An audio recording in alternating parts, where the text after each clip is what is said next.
Napanatili ng Gilas Pilipinas National Team ang malinis na kartada sa tune-up games sa abroad.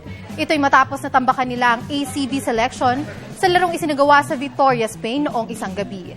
Ang kabang detalye ay ahatid ni Nicole Ramos.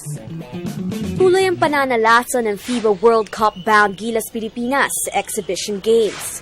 Matapos na idaigin ang Miami Pro-Am at Elevate team sa Florida stint noong isang linggo. Ang ACB selection naman ang pinagbalingan ng ngit-ngit ng Chot Reyes mentored squad sa kanilang unang tune-up sa Spain.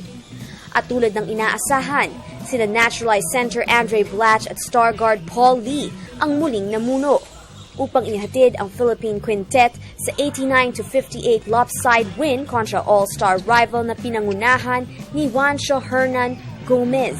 Sa panayam ng PTV Sports, ikinatuwa ni PBA Assistant to the Commissioner Willie Marshall ang malaking improvement na ipinapakita ng mga national dribblers sa mga tune-up matches sa abroad.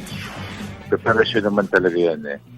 So, para makita din nila ang experience, kailangan mo nila experience. At yung gel ng bawat players. Pero masaya dyan, yung kita mo yung sakripisyo nila, dire-diretso, hindi kasama ang pamilya, hindi kasama yung mga anak. Malaking bagay talaga yung sakripisyo nila. Tapos yung araw-araw na training. Kasunod nito, nananawagan si Marshall ng patuloy na pagsuporta at pagdarasal para sa PBA-backed national team.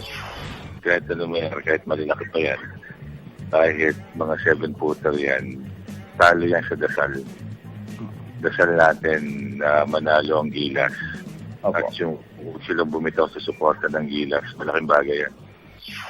Sa darating na weekend ay magpapartisipa ang Gilas Pilipinas sa France Invitationals bago sila magbalik sa Victoria, Spain sa Martes para sa pagpapatuloy ng ilang serye ng friendly games bago ang aktwal na gera sa FIBA World Cup sa Agosto at 30. Para sa Telebisyon ng Bayan, Nicole Ramos, PTV Sports.